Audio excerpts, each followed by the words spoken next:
समय सार निज आत्म, है समय सार परमागम।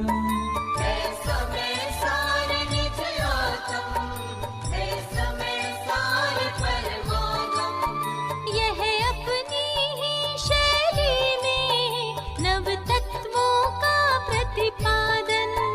यह अपनी ही शैली में नव तत्वों का प्रतिपादन।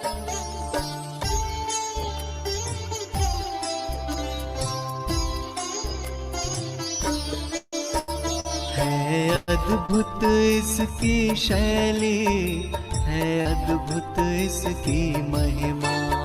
है अद्भुत इसकी शैली, है अद्भुत इसकी महिमा।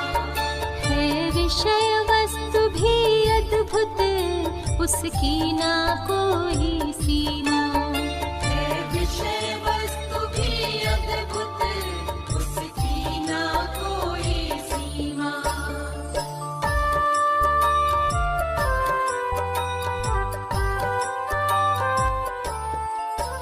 यह असीम आत्म का प्रतिपादक ग्रंथ महा है। यह असीम आत्म का प्रतिपादक ग्रंथ महा है। इसमें मुक्ति का मार्ग ही सहज सुबोध कहा है। इसमें मुक्ति का मार्ग ही सहज सुबोध कहा है।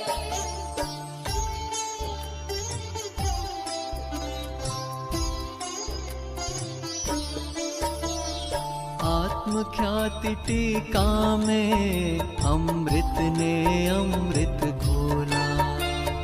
आत्मख्याति टीका में अमृत ने अमृत घोला।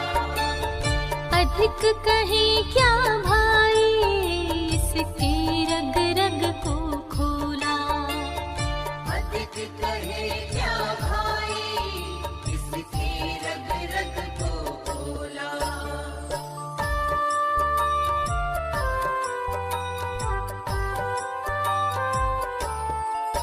तात्पर्य वृत्ति टीका में जैसे न सूर्य ने सबको।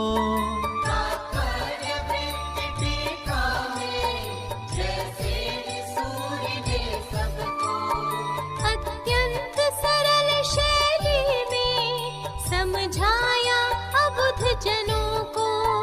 अत्यंत सरल शैली में समझाया अबुध जनों को।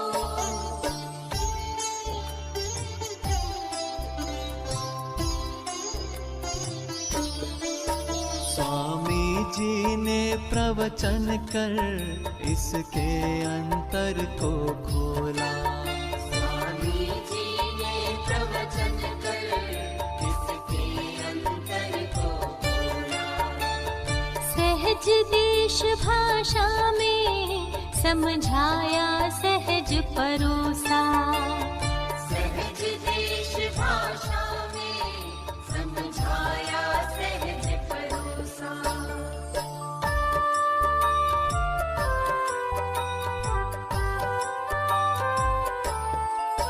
सब पढ़ो ध्यान से इसको, सब गुनो ध्यान से इसको। सब पढ़ो ध्यान से इसको, सब गुनो ध्यान से इसको। होगा कल्याण सभी का, इसमें संशय ना समझो। होगा कल्याण सभी का, इसमें संशय ना समझो। ये समय सार की पूजा सा काम नहीं है दूजा। ये समय सार की पूजा सा काम नहीं है दूजा। ये समय सार की पूजा सा काम नहीं है दूजा।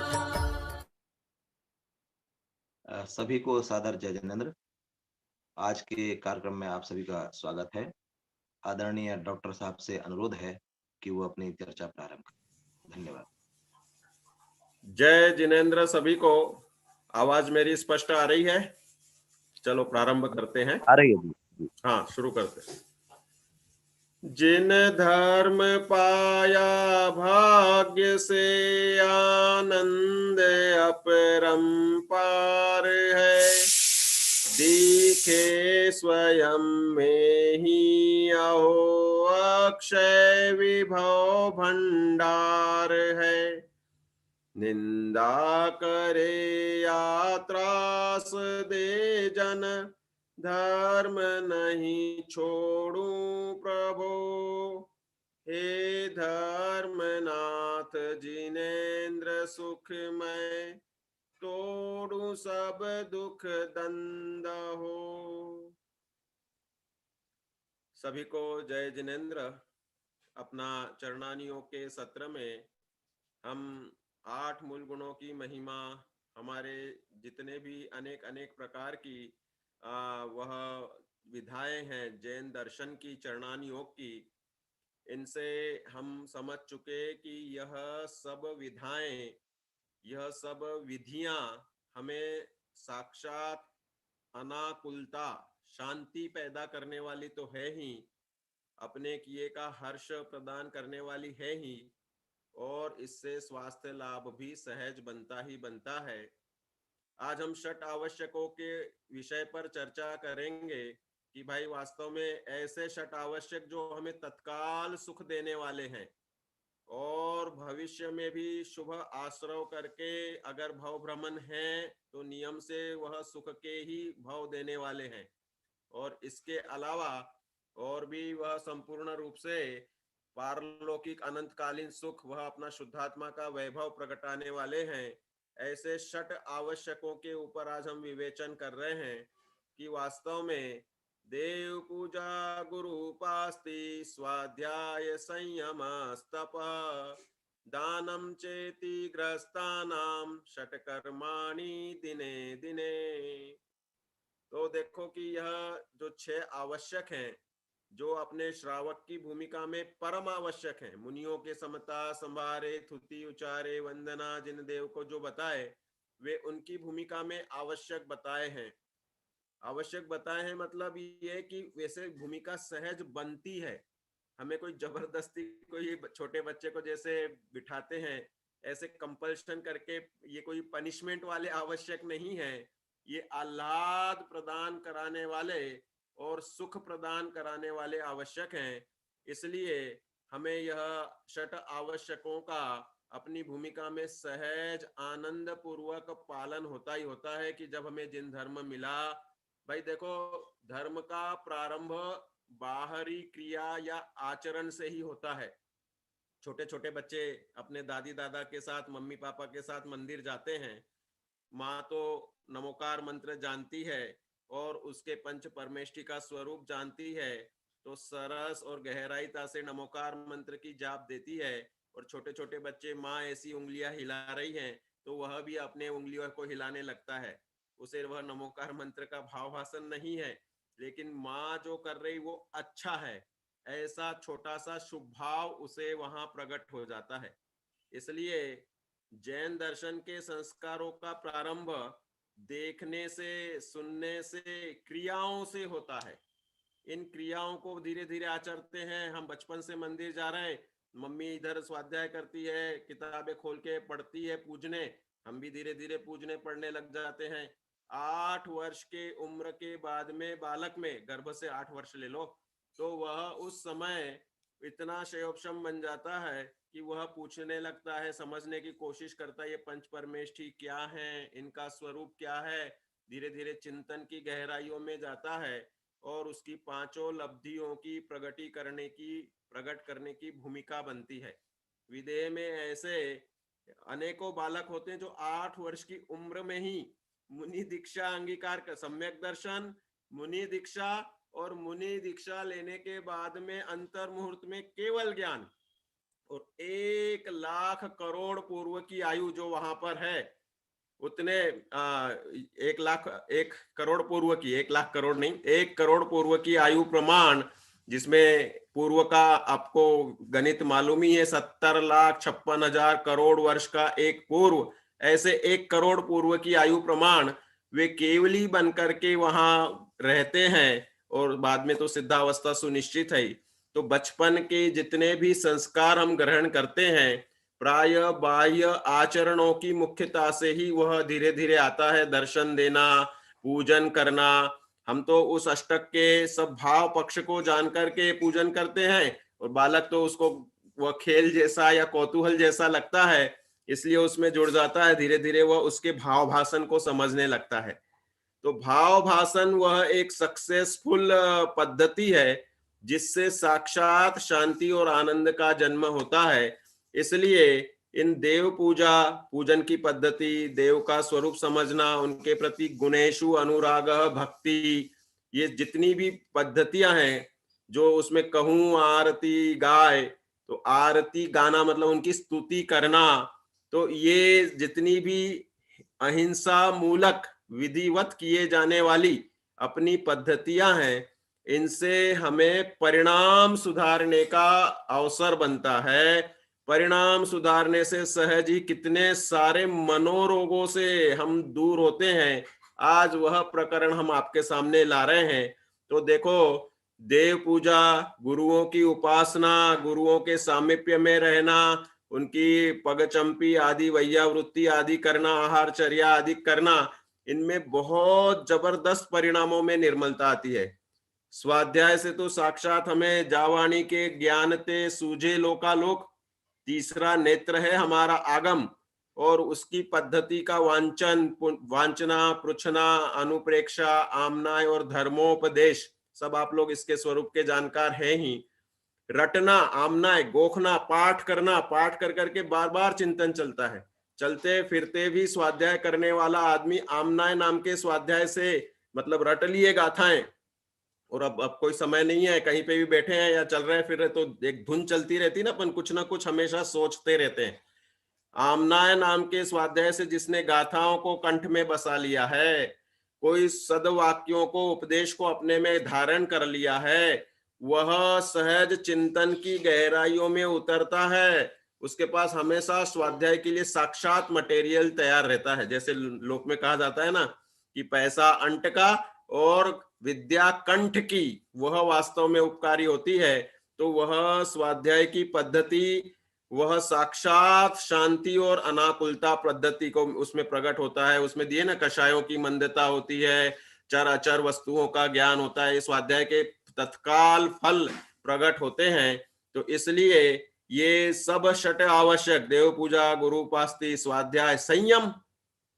संयम देखो साहब, हमारे जैनी भाई या मित्रों ने, या जैसे जैसे जिनकी व्रतधारी वगैरह ब्रह्मचारी त्यागी व्रती भाई, कितना जीवन इन्होंने बहिरंगा आलंबन छोड़ दिया है।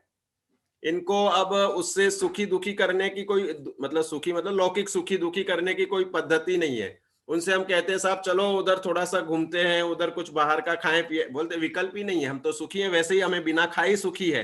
तुम बाजार का खा के सुखी होगे, हम तो बिना खाए ही सुखी हैं। और एकाशन करने वाले, नियम लेने वाले, वो बोलते हैं कि भाई तुम्हें दो दो बार में खाने के बाद सेटिस्फैक्शन लगता है, हमें तो विकल्प ही नहीं है, हम उससे पहले ही अच्छे सेटिस्फाइड हैं, सुखी हैं। ये संयम एक ऐसी चीज है जो हमें उन विकल्पों का अनर्गल संकल्प विकल्प करके उससे निवृत्ति लाती है, और हमें सेटिस्फैक्शन, अपने किए का हर्ष, सेल्फ सेटिस्फैक्शन, तृप्ति, वह संयम से हमें मिलती है। तो संयम रतन संभाल, विषय चोर बहु घुमते हैं। वो अंदर तत्व ज्ञान के पूर्वक जब सहज बाहर से वैराग्य होता है तो सहज संयम होता है। संयमना संयमा, तो ये संयम भी महान सुखकारी, साक्षात सुखकारी, निराकुलता वाला, ज्ञान पूर्वक किया हुआ संयम, वैराग्य पूर्वक किया हुआ संयम, वह नियम से सुख देने वाला होता है। तो यह स्वाध्याय, संयम, तप, और गहराई हो जाए संयम के बाद में प्राणी संयम, इंद्रिय संयम, जो अपना पूरा का पूरा विवेचन इस चरणानी योग की श्रृंखला को हम कहें तो प्राणी संयम के लिए समर्पित किया है। और इंद्रिय संयम वह अंतरंग स्वयं, अब विषयों की निवृत्ति हो गई, उसे हम इंद्रिय संयम कहते हैं। तो वह सहज ही अपना प्राणी संयम, इंद्रिय संयम की भूमिका आती है। तो बाहर में और निवृत्ति बढ़ती है, और तप, अंतरंग तप, बहिरंग तप, सब आप नाम से परिचित हैं, उनका ग्रहण होता है। और उसमें साक्षात एक निराकुलता, शांति, अपने आत्मा के सन्मुख आने में, चिंतन करने में वह मिलती है। और दान, यह बहिरंग प्रवृत्ति और अंतरंग प्रवृत्ति, अंतरंग तो अपनी ही सेटिस्फेक्शन, अपने को ही, अपने पर्याय को, द्रव्याश्रय से सुख शांति आदि का प्रकट होना, वह निश्चय दान। और व्यवहार से जो हम चतुर्विध दान बहुत जरूरी है। यह जितना भी जिन धर्म आज हमें मिला है, पूर्व में हमने किसी की थोड़ी सी भी अनुमोदना दान की होगी। आपको मालूम है, कृतकारित अनुमोदना में अगर परिणामों की गहराई एक सी है, तो सिंह, नेवला, बंदर और शुकर, शुकर मतलब सुअर, नेवला मतलब मुंगूस, और सिंह आप सब जानते ही हैं, शेर, लॉयन। सिंह, नेवला, बंदर, मंकी, ये चारों जीव और आदिनाथ भगवान के पूर्व भाव में जब वे राजा वज्रजंग, रानी श्रीमती और अकंपन सेनावती, धनमित्र सेठ और वह आनंद पुरोहित और मतिवर मंत्री, ये 6 और ये 4 तिर्यंच गति के जीव, राजा वज्रजंग, रानी श्रीमती ने तो खुद के लिए भोजन बनाया था, और वह सहज मुनिराजों का समागम मिला। और इन 4 लोगों ने मनुष्य गति के, और ये 4 जो सिंह, नेवला, बंदर, शुकर तिर्यंच गति के, इन्होंने गहराई परिणामों की उतनी ही इक्वल की जितना साक्षात कृत करने वाले राजा वज्रजंग, रानी श्रीमती के परिणाम थे। और वह सबको एक सा फल, उसके बाद का भाव उनका एक ही उत्तम भोग भूमि में जो था वो एक सा फल मिला। फिर पुरुषार्थ जगाया, सम्यक दर्शन ग्रहण किया, आगे के 8 भाव में वे साथ में रहे और क्रमशः सब मोक्ष गए। कोई गणधर बना, कोई तीर्थंकर बना। तो कहने का तात्पर्य परिणामों की गहराई है तो कृतकारित अनुमोदना में दान का फल मिलता ही मिलता है। हम तो इसको बताते हैं लोगों के लिए कि आज बहुत सारे लोग सोचते हैं कि हम मेहनत कर रहे सो कमाई कर रहे, परंतु वास्तव में देखा जाए तो उसमें उन्होंने जो पूर्व जन्मों में जैसा दान आदि किया है उसके अनुसार सबकी आजीविका की व्यवस्था, कि बहुत से गवर्नमेंट में सर्विस करके बैठे बैठे सैलरी मिलती है और बहुत से प्राइवेट सर्विस में दिन रात लगे रहते हैं। हमारे ऐसे ऐसे मित्र हैं कि जो सुबह 8 बजे से जाते हैं। कल ही हमारा मित्र एक एयू बैंक में लगा हुआ है, बोले सुबह 8 से जाना होता है, रात को 8 पहले हम निकलते नहीं है, और फिर रात्रि भोजन और सुबह का ढंग का नहीं होता और पेट गड़बड़ हो रहा है। और सब ऐसी इतनी इतनी परिस्थितियां प्रतिकूल में भी लोग धन का आश्रय देख करके खुश होते रहते हैं और जीवन निकलता रहता है। तो बहुत जरूरी है पूर्व जन्म में जिन्होंने दान दिया उसके अनुसार उनके सहज थोड़े से प्रयास से उनको अनुकूल धनाश्रय, धन की सामग्री, धन मिल जाता है। इसलिए दान की वृत्ति हमेशा रखनी चाहिए। देखो हम तो एक थोड़ा सा छंद दे देता हूँ व्याख्यान में। भोंदू धन हित अग करे, अगते धन नहीं होय, धर्म करत धन पाइये, मने वच जानो सोय। भोंदू मतलब भोला प्राणी। दयानंद राय जी की 6 डाला है, सबसे पहली 6 डाला दयानंद राय जी की थी, उसको देख के बुद्धजन जी ने लिखी और उसको देख करके दौलत राम जी ने लिखी। तो दयानंद राय जी ने 6ठी डाल पूरी धनार्थियों के लिए ही समर्पित कर दी।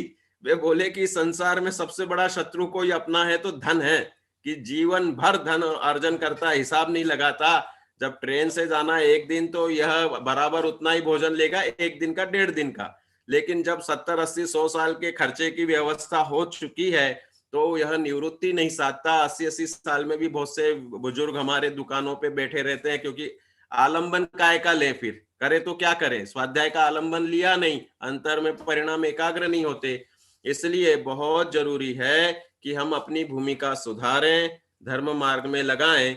देखो अब हम अपने इस 6 आवश्यकों में जो अपने कर्म हैं इनसे सहज ही कैसे मनोरोगों से, विशेषकर सबसे बड़े मनोरोग डिप्रेशन से, डिप्रेशन के भेद होते हैं तनाव, चिंता, अनेक अनेक प्रकार के निगेटिव विचार, आत्मविश्वास की कमी, ये सब डिप्रेशन के रूप बन चुके हैं। और आज के जगत में यह बहुत बड़ी बीमारी, यह बीमारी ऐसी है डिप्रेशन की कि मैं आपसे अच्छे से बात भी कर रहा हूं और अंदर मुझे कोई शल्य हो तो आप पकड़ नहीं सकते। कोई मंदिर में बैठा हो, हाथ जोड़ रहा है भगवान के और पंच परमेष्ठी का नाम मुंह से बोल रहा है, लेकिन फिर भी उसे कौन सी चिंता अंदर में हो, ध्यान कहाँ हो, यह वही जान सकता है, या केवली भगवान तो जानते ही जानते हैं। तो यह डिप्रेशन की अनेक प्रकार की पद्धतियां होती हैं, जिसे डिस्थेमिया वगैरह ऐसे बहुत सारे नाम आते हैं। तो यहाँ तो हम आपको ये बताना चाह रहे हैं कि वह जो डिप्रेशन, चिंता, तनाव, अरुचि होती है, वह अनेक अनेक प्रकार की पद्धतियों से, जो हम तीव्र आसक्ति रखते हैं, क्रोध, मान, माया, लोभ, कषाय चार हैं, इन चारों में जिसकी तीव्रता रहती है और वह पूर्ण नहीं होती। हमें दो प्रकार से सुख मिलता है संसारिक। एक विषयों की पूर्णता होने से, मुझे भूख लगी, सुंदर भोजन मिला, मैं तृप्त हो गया, विषय हो गया रसनेन्द्रिय का सेवन होकर के। और दूसरा कि मुझे इच्छा हुई कि मुझे बहुत बहुमान मिले, साहब मेरे इतने व्यूज बढ़े, इतने ये हो, ऐसा ऐश हो, ऐसे इस तरह हो, और वो पूरा हो गया तो मैं सुखी मानूंगा। नहीं हुआ जैसे मैंने सोचा कि भाई इतने लोगों ने मिलना चाहिए, देखना चाहिए, लेकिन वैसा पूरा नहीं हुआ, तो मैं उसकी वजह से दुखी होता हूं, मान पोषण नहीं होने से। लोभ, कि हम सोचते हैं कि मेरी इतनी सैलरी तो होनी चाहिए कम से कम, नहीं हो पा रही, तो उसके लिए फिर संकल्प विकल्प हो रहे, दुखी हो रहे। तो चारों, क्रोध, किसी के ऊपर गुस्सा है कि हटना, इसको हटाओ, और वो हटा नहीं पा रहे तो दुखी हो रहे। मतलब हम कषाय की पूर्ति और विषयों की पूर्ति से सांसारिक सुख को भोगते हैं। जब हम स्वाध्याय के बल से, अपनी धर्म क्रियाओं के षट आवश्यों के बल से जानने लगते हैं कि मेरा स्वरूप तो ज्ञानमयी और यह संपूर्ण अपने आप में परिपूर्ण है, तो सहज ही विषय कषाय मंद होते ही होते हैं। इसलिए वह तुम्हें एक बनारसीदास जी का छंद भी सुना देता हूं, ज्ञान शक्ति वैराग्य बल शिव साधे समकाल, ज्यों लोचन न्यारे रहे निरखे दो नाल। कहने के लिए तो आंखें दो हैं, लेकिन मैं देखूंगा तो एक आंख से इस तरफ और एक आंख से इस तरफ, ऐसे दो तरफ नहीं देख सकता। देखना होगा तो एक साथ ही आंखें एक ही जगह पे, एक ही गेय पे पदार्थ को देखने में जाएंगी, है ना। इसी तरह से ज्ञान और वैराग्य कहने के लिए दो हैं, वास्तव में तो एक साथ प्रकट होते हैं। और जहां ज्ञान हुआ कि ये मेरा नहीं है, तो उसके प्रति वैराग्य, अर्थात ये मेरा नहीं है तो मेरे को नहीं चाहिए, इस तरह से उसके प्रति राग छूटता ही छूटता है। तो इंद्रिय सुख और विषय कषाय, ये मेरा स्वरूप नहीं है, ऐसा जान लिया कि मेरा आत्मा स्वयं सुखी है, तो अपने आप ही बहिरंग विषयों से निवृत्ति होती ही होती है, कषाय मंद होती है, धीरे धीरे अभाव को प्राप्त होती है। तो देखो अब अपनी चर्चा इस विषय पे आ रही कि देखो आजकल मनोविज्ञान और मनोभावों से कितने कितने लोग दुखी हो रहे हैं और कितनी निराशा, तनाव हो रहे हैं। भारत का एक सर्वे यहाँ पर आपको कोट किया है कि हर 4 महिला में से एक महिला, 25%, ये 2014 का सर्वे यहाँ पे दे रहे हैं, अब तो ज्यादा बढ़ गया होगा कोरोना काल में। तो ऐसे ऐसे मेरे मित्रों के फोन आए कि साहब मन नहीं लग रहा, मन जीने का मन नहीं है, मन उचट गया, अंदर में बेचैनी है, लग रहा है कि भाई आत्महत्या करने जाने वाला डिप्रेशन बहुत कम लोगों में होता है, उतना नहीं करना है, उतने लेवल तक तो बहुत विरले जाते हैं और वो उतनी गहराई भी नहीं रहती। लेकिन ये जो नेगेटिविटी आती है कि यार मजा नहीं आ रहा जीवन जीने में, आनंद नहीं आ रहा, कि वही वही वही वही वही अकेलापन, वही पने से एक रस पना होकर के, और उससे निवृत्ति की मतलब चाह है, लेकिन मार्ग मालूम नहीं कि आत्माश्रय से निवृत्ति हुआ जाता है, तो आत्मा की रुचि रही नहीं, स्वाध्याय नहीं रहा। तो देखो ये यहाँ पर ये परसेंटेज दिए हैं कि भाई इस तरह से कितने कितने 10 में से 1 पुरुष और 4 में से 1 महिला। महिलाओं में डिप्रेशन ज्यादा इसलिए है कि वे मन को लगा लेती हैं, बहुत सी चीजें, सेंसिटिविटी, हड़वापन बोलते हैं हम लोग, वह महिलाओं में ज्यादा होता है और वह फिर उसी अंदर में खोती रहती है, तो डिप्रेशन की पोजीशन बहुत सी बनती है। और भी ऐसे ये सब अंकों के बहुत मायाजाल इसमें है। देखो अपने कारण बता रहे हैं डिप्रेशन के हम, शारीरिक विज्ञान के साथ में आपको मानसिक विज्ञान, हमने धर्म का तो बता ही दिया आपको कि कषाय और विषयों की तीव्रता के कारण डिप्रेशन होता है, वे पूर्ण नहीं हो पाती हैं। तो देखो इसके इंटरनल कारण और एक्सटर्नल कारण दोनों ही यहाँ पर हम बता रहे हैं। आंतरिक कारण में देखो हम जैन धर्म के सहारे विवेचन कर रहे हैं, इसलिए हम धर्म पद्धति को कभी नहीं छोड़ेंगे। मूल कारण सभी हमारे अनुकूल प्रतिकूल संयोगों का है द्रव्य कर्मों का उदय। कर्मों का उदय वह वास्तव में हमारे संपूर्ण प्रकार के लौकिक जितने भी संयोग है, देह के हो चाहे मानसिक भी, ये भी कर्मोदय से होते हैं, लेकिन वह एक लिमिट तक होते हैं। उसमें हमारा पुरुषार्थ का हमेशा गुंजाइश पना रहता है। संगी पंचेंद्रिय जीव को द्विंद्रियादय या असंगी पंचेंद्रिय तत्व तो सब कर्मों के उदय आदिनों के कर्मफल चेतना में ही अनंतो काल कहो सक्षय अनंत काल उतना निकलता रहता है। ये एक मनुष्य गति में ही है जो शयोपशम विशुद्धि देशना आदि ये मिलने की भूमिका बनती, जिसमें शयोपशम के गेट से ये देशना, ये विशुद्धि देशना और फिर प्रायोग्य और करण लब्धि बन जाती है। तो ये यहाँ पर कर्मों का उदय हमारे मानसिक संवेदनाओं में, मानसिक अवस्थाओं के लिए निमित्त बनता है, और शारीरिक अवस्था के लिए तो नाम कर्म मुख्य है ही, बाकी भी कर्म निमित्त बनते हैं। एक दूसरा कारण कि हम सबके कर्ता बनना चाहते हैं। कर्तापना, एकांगी, संकुचित वृत्ति रहते हैं। करता कि भाई मैं अपने हिसाब से बच्चों को बड़ा करूं साहब, मैं चाहता हूं कि ये पढ़ाई करे और ये पढ़ता नहीं है, बस मैं दुखी हो रहा हूं, फिर इसको मैं क्रोध से सुधारना चाहूंगा या इसको जैसी जैसी ताड़ना दे करके सुधारना चाहूंगा। तो ये कर्तापना हम जो लाते हैं कि मैं ही इसको बड़ा कर रहा हूं, मैंने ये किया, मैंने वो किया, ये करते पने का बोझ कि भाई देश को ऐसा चलाना चाहिए, ये गलत कर रहा है, ये ऐसा हो रहा है, वो वैसा हो रहा है, ये कोरोना ऐसा हो रहा है, ये जो कर्तापन हम सब रखते हैं, जितना जिसका कर्तृत्व अधिक उतना अधिक वह डिप्रेशन या दुख के इस सिचुएशन में फंसता है। तो वास्तव में होता स्वयं जगत परिणाम, मैं जग का करता क्या काम, दूर हटो पर कृत परिणाम, सहजानंद लखूं अभिराम। तो यह कर्तापने का हमारा जो व्यू है वह वास्तव में हमें डिप्रेशन में लाने का कारण बनता है।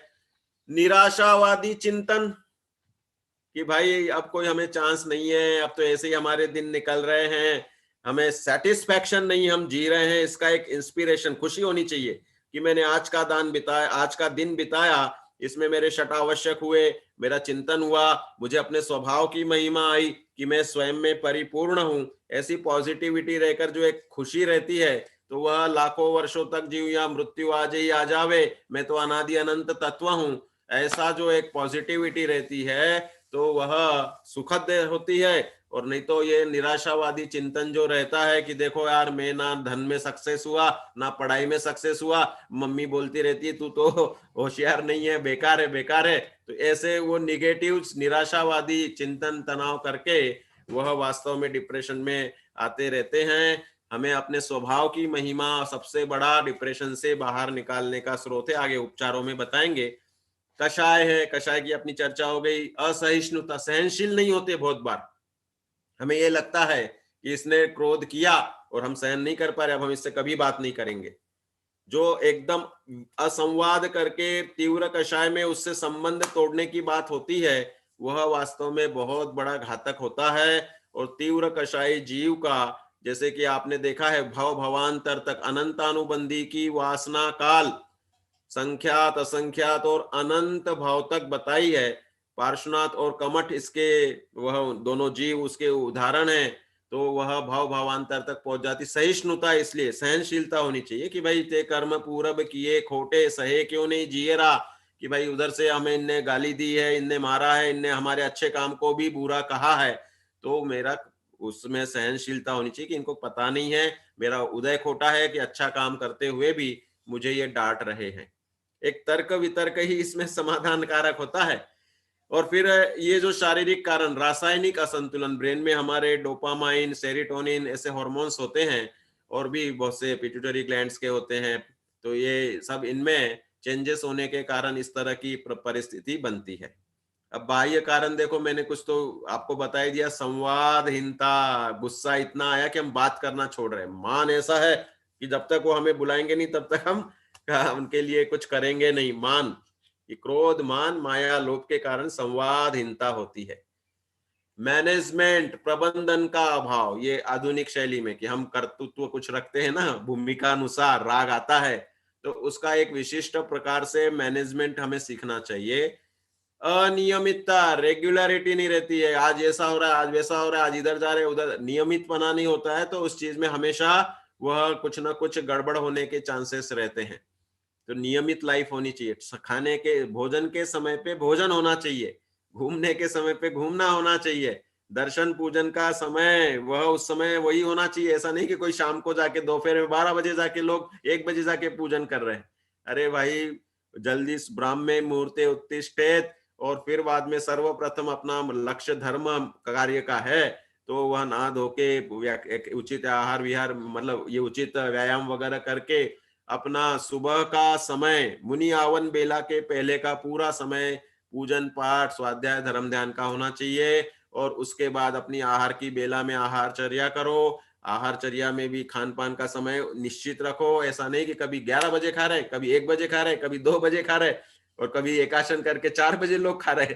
तो ऐसा नहीं होता। अपने डाइजेस्टिव एंजाइम्स टाइमली डिराइव होते हैं। जैसी आप आदत शरीर को डाल देते हो, तो अपने आप आपको जैसे 11 बजे खाने की आदत है, तो 11 बजे आपके एंजाइम्स वो होंगे, अंदर डिराइव होंगे, इच्छा होगी खाने पीने की, और बाद में फिर उस समय आपने नहीं दिया, तो आधा 1 घंटे बाद आप देखोगे अब तो बस आप भूख खत्म हो गई, अब तो टाइम निकल गया हमारा, अब भूख नहीं लगती। तो ये टाइमिंग एक बहुत बड़ी चीज होती है, रेगुलरिटी ऑफ टाइमिंग बहुत जरूरी है। टाइम मैनेजमेंट जिसे हम कह दें। पारिवारिक कलह, कषाय की तीव्रता अगर हमारे साथ साथ घर वालों की भी हो, तो फिर तो मामला बर्तन बजने जैसा ही रहेगा। सूचना तंत्र, कार्यालयीन दबाव, ये प्रोफेशनल के हिसाब से बनाया हुआ कि भाई हमें बराबर संवाद नहीं हो, उसकी जानकारी नहीं हो। फिर परफेक्शन का भूत कि हम सब में सब चीजों में सक्सेसफुल हो, हम बिल्कुल कम नहीं हो। भाई सब कुछ कर्मोदय से मिली हुई सामग्री में हम कर्तृत्व करते हैं। क्रिकेट खेलने वाले हर बॉल पे छक्का मारने चाहते हैं, चौका मारने चाहते हैं, लेकिन वह जिस बॉल में लग जाता है तो मैंने मारा, और बॉलर का कर्तृत्व बोल्ड हुआ ना, मैंने आउट किया, तो वो तो हर बॉल पे आउट करना चाहता है। अगर तू कर्तृत्व ही रखता है, कर्माधीन होने वाली चीजें होती हैं, वो क्रियावती शक्ति से बॉल को जैसा ऊपर उड़ना है, नीचे जाना है, और इसके पाप पुण्य के उदय के अनुसार यश अपयश जो मिलना है, उसके अनुसार उस क्रिकेटर की तारीफ वगैरह होती है। तो कहने का तात्पर्य ये है कि होने वाली चीजें होता स्वयं जगत परिणाम, और हम परफेक्ट के चक्कर में, सब अच्छा अच्छा करने के चक्कर में कर्तृत्व पालते हैं। जरूरत से ज्यादा अपेक्षाएं रखना, हम सोचते हैं कि भाई नहीं, मैं तो सबसे टॉप 100%, मैंने उदाहरण दिया था कल ही आपको, बच्चे के 97% आए और कुछ 2 लोगों को 99 मिल गए, तो वो डिप्रेस हो रहा है कि मैं तो हमेशा फर्स्ट आने वाला, और 97 में भी वो खुश नहीं हो रहा है। और जो 77 वाला है वो खुश है, बोले कि चलो हम तो अच्छे से डिस्टिंक्शन में आ गए। तो एक टैकल करने की अपनी अपनी स्टाइल होती है। तो ये अपराध बोध कि भाई कोई गलती होगी, उसी का भाई प्रायश्चित्त, अभी अपन आगे इसका इलाज बताएंगे कि सामायिक की वह प्रायश्चित्त क्रिया अपराध बोध से हमें मुक्ति दिलाती है। फिर दूसरे, ये आधुनिक जमाने में लोग क्या करते हैं कि भाई मन में कोई शल्य हुई, टेंशन हुई, तो क्या करना चाहते हैं, ध्यान डाइवर्ट करना। ये उपाय तो सब जानते हैं। छोटे से बच्चे को गिर जाए, लग जाए, और उसको हम कहें कि देख देख देख वो चिड़िया क्या कर रही है, तो फटाक से ध्यान उधर डाइवर्ट होता है, रोना भूल जाता है, दर्द को भूल जाता है। तो लोग गलत डाइवर्जन करते हैं। कोई नशे का सेवन, कोई टीवी वीवी देख के उसमें उपयोग लगा लेता है, कोई हिंसक उपन्यास, कोई गलत संगीत और गलत दवाइयां, उल्टी सीधी साइटें इंटरनेट वगैरह पे देखना। तो ये सब नेगेटिव चीजें हैं। क्या असली चीजें हैं? देखो, अब ये इलाज यहां से प्रारंभ कर रहे हैं हम। असली चीजें हैं स्वाध्याय परमम तपः। स्वाध्याय ही सबसे श्रेष्ठ एक चीज है कि जिसके माध्यम से जैसे जैसे हम ज्ञानार्जन करते हैं, तुरंत समाधान और सुख की प्राप्ति होती है। इसलिए स्वाध्याय जो षट आवश्यक में गतिविधि दी है, अब स्टोडरमल जी के जमाने में जब वो उसमें उन्होंने प्रस्तावना लिखी ना इंद्रध्वज विधान की, शायद ब्रह्मचारी रायमल जी की, तो उसमें वो लिखते हैं कि 1000-1200 लोग तो हमारे मंदिर में डेली आते हैं, और 200-400 लोग बैठ करके स्वाध्याय करते हैं। देखो सीधा रेशो कितना कम हो गया, क्योंकि गहराई परिणामों की स्वाध्याय में विशेष होती है। और भक्ति के परिणाम, हल्के परिणाम मतलब स्वाध्याय के मुकाबले वो भी श्रेष्ठ है। जो घर में से आ ही नहीं रहा है, भक्ति नहीं कर रहा है, वो तो महा पापी है ना, या मतलब उदय में मूढ़ है। तो इसलिए भक्ति के मुकाबले स्वाध्याय की गहराई है, स्वाध्याय के मुकाबले फिर जप की गहराई है, जाप, जाप से भी गहरी ध्यान की गहराई है। एकाग्रता, साक्षात सुख की प्राप्ति ध्यानावस्था में होती है। दुविहंपि मोक्ष एवं जाने पाउनदी जम मुनि नियमा, दोनों प्रकार के मोक्ष मार्ग ध्यान में ही प्रकट होते हैं। द्रव्य संग्रह में गाथा है। देव दर्शन, देव दर्शन से भी हम भगवान को निहारते हैं, शांत मुद्रा को देखते हैं तो अपने आप हमें शांति मिलती। निमित्त नैमित्तिक संबंध बहुत है। किसी का रागमय वासनामय चित्र देखेंगे तो वासनाएं पनपेंगी, और वितरागता में जिन बिंब देखते हैं तो नियम से सुख शांति मिलती ही मिलती है। और जिन्हें अनंत देव का स्वरूप मालूम है, समो शरण का स्वरूप मालूम है, और भगवान का उस स्थापना निक्षेप में वह स्वरूप सहज दिखता है, वे सेटिस्फैक्शन को प्राप्त करते हैं।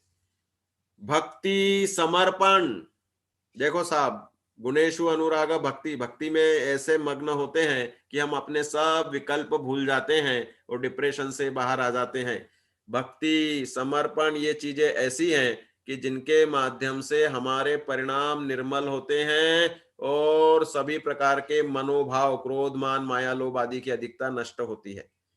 पूजा, पूजा पढ़ने में भी हमेशा ये होना चाहिए, नवीन नवीन पूजाएं पढ़ो ताकि एकाग्रता विशेष रहे, नहीं तो मैकेनिकल क्रिया हो जाती है। रट्टाफिकेशन से अपने ब्रेन में क्या होते हैं, सेंटर होते हैं, याददाश्त का सेंटर है, एक एक उसका जानकारी में एकाग्र होने का सेंटर है। अब वो हमें याद हो गई चीज तो इधर हम बोलते जाते हैं और इस थाली का माल उस थाली में हो जाता है, परिणामों में सरसता नहीं आती। सरसता जिस विधि से आए वो हमें बहुत जबरदस्त पुष्टि देती है। बिना औषधि की दवा क्या है, ये कि भाई मन में खुशी रहना, खुश रहना सभी चीजों की दवा है।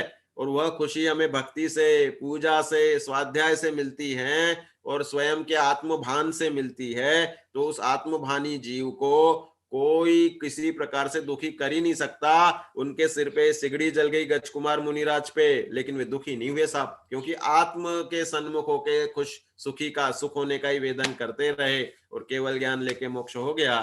तो कहने का तात्पर्य भक्ति और समर्पण, समर्पण वह बहुत एक चीज है कि तल्लीनता उसमें होनी चाहिए, तो सहज उसका संवेदन, सुख का संवेदन रहता है। पूजा, स्तोत्र पाठ, अभिषेक, वह भी क्रिया एक पूज्य पुरुष के प्रति अनुराग रहकर प्रक्षालन आदि जो पूज्य क्रियाएं होती हैं। त्रिलोकीनाथ को छूने का भाग्य और त्रिलोकीनाथ के ऊपर कलश ढोलने का मस्तकाभिषेक या मस्तक का अभिषेक, यह पुण्य क्रिया, पूज्य क्रिया मानी जाती है। और वह त्रिलोकीनाथ का जो गुणगान कर रहे हैं वह वास्तव में बहुत बड़ा भाग्य का उदय माना जाता है। मान्यता से सुख दुख है, अगर मान्यताएं नहीं है तो वह सुख दुख विशेष, उसमें दुखी दुख रहता है, और मान्यता अच्छी है तो सुख मिलता है। मन के हारे हार है, मन के जीते जीत, उत्साह रहना चाहिए। क्षमा, देखो अब डिप्रेशन से बाहर निकलने, क्रोध किया था, क्रोध का विरुद्ध है क्षमा।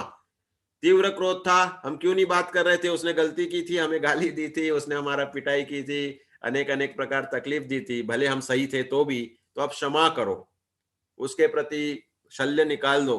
क्षमाशीलता का सिद्धांत बहुत सारी, देखो आप गांठें मारते हो ना तो गठिया या गांठ हो जाता है। कैंसर क्या है, जिसको तीव्र क्रोध आता है, जो मन में लगा के बैठ जाता है, गांठ मार के बैठ जाता है कि उन्होंने तो मेरे को ऐसी तकलीफ दी, और ऐसी गांठ अगर साथ में हृदय में बांध ली या वैसी रही तो धीरे धीरे abnormal growth of tissue is cancer.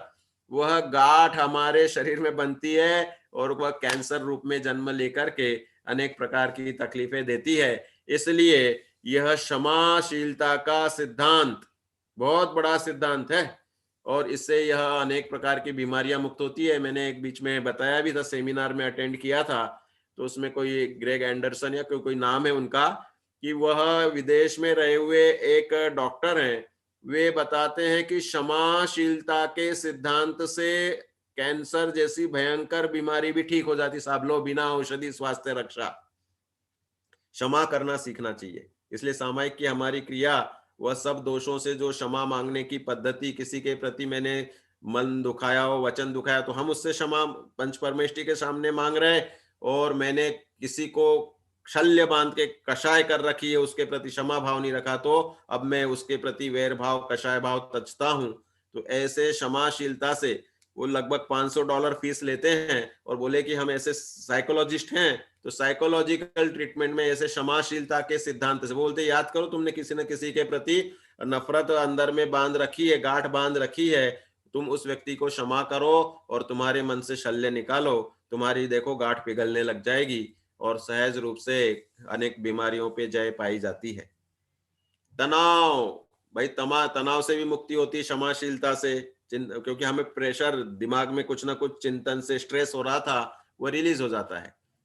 रिश्तों में मिठास होना, शांति की प्राप्ति होना, ये इसके दूसरे इफेक्ट्स भी यहाँ पर बताए हैं।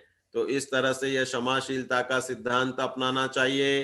देखो, सामायिक की पद्धति अपनी जैन दर्शन की सर्वश्रेष्ठ पद्धति है। कोटि भवांतर माहि मिलन दुर्लभ सामायिक, करोड़ों भाव में भी सामायिक मिलना मुश्किल होती है, क्योंकि जीव कषाय के भाव में, आवेग में बहता रहता है, बस इसी में दिन रात विषय कषाय में ही समय निकल जाता है। निराकुलता से अंतर मुहूर्त या एक मुहूर्त 48 मिनट अपना सामायिक का कार्य करे, तो उसमें सब स्ट्रेस रिलीज हो जाता है, सब नेगेटिविटी खत्म हो जाती है और डिप्रेशन से मुक्त होने की सबसे श्रेष्ठ विधि है सामायिक।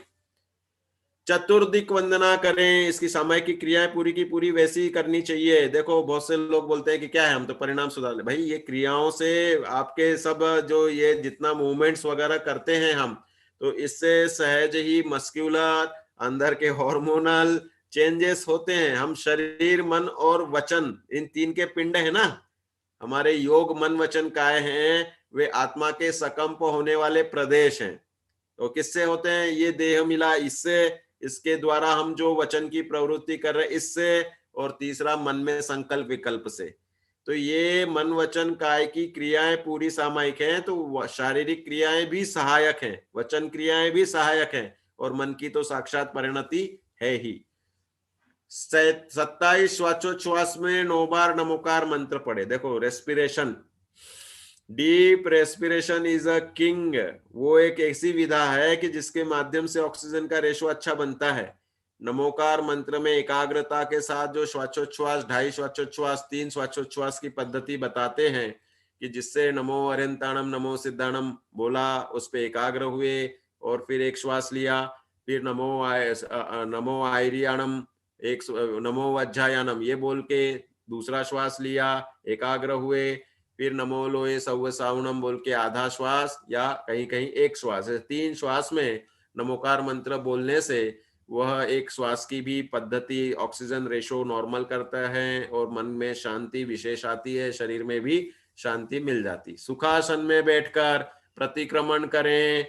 मिच्छामि तस्य मिच्छामि दुक्कडम, जो भी दुष्कर्म मैंने किए वे मिथ्या हो, मिथ्या हो, ऐसा कहने से अपराध बोध की भावनाएं, भाई हमसे भी गलती होती रहती है, अब हम उससे क्षमा नहीं मांग पाए, तो जो अंदर में स्ट्रेस रहता है वह रिलीज हो जाता है और सहज ही हमें शांति और आनंद का वेदन रहता है। सामायिक काल के लिए समस्त परिग्रह, राग, द्वेष, आहार आदि का प्रत्याख्यान त्याग करें ही करें। ये सब विधि आपके जानकारी में है। अरहम पद का ध्यान करें और उसका जाप करें। पंच परमेष्टि सूचक मंत्र अपने 35 अक्षरी, 2 अक्षरी, 1 अक्षरी ओम, अरहंत चतुरक्षरी, सिद्ध 2 अक्षरी, ऐसे बहुत सारे सोहम आदि जो मंत्र हैं, इनका जप करने से और इनके भाव पूर्वक, इनके लक्षण पूर्वक, इनके गुण पूर्वक, रिम शब्द भी मंत्र है 24 तीर्थंकर का सूचक। तो ऐसे असिया उषा नमा, ओम रीम नमा आदि मंत्रों का जाप करना चाहिए। उससे परिणामों में विशुद्धि होती है, सर्व स्ट्रेस निकल जाते हैं और हार्मोनल बैलेंस नॉर्मल होता है। कायोत्सर्ग करना, भेद विज्ञान करना, देह से भिन्न का, वंदनासन में बैठकर थोस्सामी, लोगस स्तवन आदि पढ़ना, ये भी बहुत बड़ा काम करता है। इस तरह से यह सामायिक की क्रिया का भी संक्षिप्त यहाँ पर आपको बताई। और ये ध्यान और मंत्र साधना, इसी का भेद, अरहम आदि शब्द का बोलना, ओंकार आदि का बोलना, यह वास्तव में बहुत कार्यकारी होता है। तो इसलिए, और कायोत्सर्ग जिसे आ जाए, साक्षात देह से भिन्न मैं शुद्धात्मा ही हूँ, ऐसी परिणति का चिंतन अनेक प्रकार से अपनी महिमा, मैं शुद्ध हूँ, एक हूँ, आनंदमयी हूँ, परिपूर्ण हूँ, मैं दुखी नहीं सुखी हूँ, ऐसे चिंतनों से पॉजिटिविटी आती है और ये स्वरूप है अपने आत्मा का, ऐसा नहीं कि अनरियलिस्टिक स्वरूप है।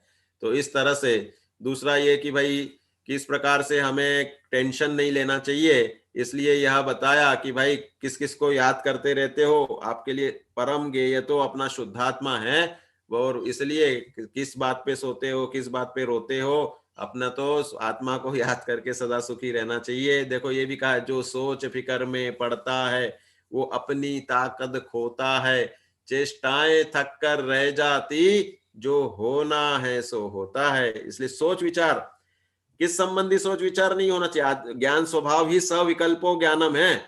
हाँ, तो ज्ञान स्वभाव ही वह सविकल्प है, तो कुछ ना कुछ तो चलेगा साहब। आप सोचोगे कि मैं जीरो हो जाऊं, जड़ बन जाऊं, तो ये नहीं। उसके लिए ये सबसे अच्छा शुद्धात्मा है। शुद्धात्मा में नहीं रह पा रहे तो फिर कह रहे पंच परमेष्टि का सोच विचार करो, पंच परमेष्टि का स्मरण करो, या अपनी 12 भावना जो जयचंद जी छाबड़ा की है ना, कि अशरण भगवान, भाई संसार में तो सब अशरण लग रहे, तो कह रहे दो तो एक हाथ तो पॉजिटिव शरण बताओ, तो कह रहे देखो, शुद्धात्म अरु पंच गुरु, जग में सरना दोय, मोह उदय जिय के वृथा, आन कल्पना होय। अपना शुद्धात्मा ही शरण है या पंच परमेष्टि व्यवहार से शरण है, इनका ही चिंतन, इनका ही विचार होना चाहिए। मैं तो लोगों को बोलता हूं कि एक प्रथमान योग की कथा रोज पढ़नी चाहिए और उनके पात्रों के साथ जीवन जीना चाहिए। पद्म पुराण पढ़ के राम लक्ष्मण सीता वन में है, मुनिराज को आहार दे रहे हैं, तो हम वहां पे खड़े हैं, अनुमोदना कर रहे हैं। सोचो कैसे आहार बनाते हैं, कैसे मुनिराज का आगमन होता है, कैसे जटायु देखता होगा, और हम उस रूप से जिए तो हमारे दिमाग में पॉजिटिव और धार्मिक और मंद कषायमय विचार रहने से सहज ही वह भूमिका बनती है। तो इस तरह से यह हमने बहुत सारी विधा आपको बताई कि डिप्रेशन से बाहर निकालने के लिए या किसी भी प्रकार की नकारात्मक विचार शैली से बाहर आने के लिए, टेंशन तनाव चिंता से मुक्त अपना ये षट आवश्यकमयी क्रियाएं हैं, वे उसमें मुख्य रूप से सामायिक है, स्वाध्याय है, सभी देव पूजा, गुरुपास्ति, स्वाध्याय, संयम, तपः, दानम चेति ग्रस्तानाम षटकर्माणि, दिने दिने जो हमने सिद्धांत जो दिया है, यह आचार्यों ने बहुत विचार करके साक्षात केवली के वाणी के अनुसार हमारी भूमिका में अपना उत्थान करने के लिए दिया है। और इससे हमने, इससे तो साक्षात मोक्ष रूपी कार्य होता है, वितरागता रूपी धर्ममय अवस्था प्रकट होती है। उसका ये हम जो समझ लो चुल्लू भर पानी या गोखरू के समान, गोखुर, गोखुर होता है ना, गाय का खुर हो जाता है जब बरसात के दिन चलते हैं और गाय पैदल चल रही हो, तो गाय के पैरों के निशान जो खुर होती है ना, उसके मतलब पैर के नीचे एक हड्डी सी रहती है ना, हड्डी मतलब कहो या उसके जूते कह दो या किस तरह से वह रचना रहती, तो उसका गड्ढा बन जाता है, तो उसमें भी पानी भर जाता है। और इधर समुद्र में भी इतना सारा पानी है, तो कौन सा पानी बड़ा है? समुद्र का तो ऑफकोर्स बड़ा ही है। तो ऐसे ही वीतरागता और अनंत सुख रूपी प्राप्ति जिससे होती है, ऐसे अनंत समुद्र सुख के समान सुखी करने वाली विधि वह पंच परमेष्टि की शरणा और अपने शुद्धात्मा का चिंतन, ये षट आवश्यक हैं। उससे ये गोखरू के समान जो अपना छोटा सा इस भव का शरीर स्वस्थ हो जाना, मानसिक स्वास्थ्य हो जाना, ये तो सहज हो ही जाता है। लक्ष्य तो हमें उस अनंत सुख की प्राप्ति का, अर्थात केवल ज्ञान का ही रखना चाहिए, परिपूर्ण वितरागता का रखना चाहिए। तो मित्रों, यह अपन ने एक एक जैन धर्म की चरणानियों की क्रिया से हम कैसे सुख शांति प्राप्त करते हैं, कर सकते हैं। हमारे जितनी भी चरणानियों की जितनी खान पान से लेके मानसिक शांति, आज अपन ने पूरा पढ़ा वो मानसिक षट आवश्यक वाली क्रियाओं की पूरी चर्चा की, और इससे वह सुख शांति नियम से प्रकट होती ही है। तो मित्रों, हम तुम सब अपने षट आवश्यकों में दृढ़ रहें, उसकी परिणति में गहरे गहरे जाएं, और परिपूर्ण प्रयोजन जो हमारा शुद्धात्मा की यथार्थ एकाग्रता से परम सुखी अवस्था का है, उसे प्राप्त करें। इसी भावना से बात पूरी करते हैं। सभी को जय जिनेन्द्र। जिनवाणी स्तुति। जावाणी के ज्ञान ते सूझे लोकालोक, सोवाणी मस्तके नमो सदा देत हूँ धो।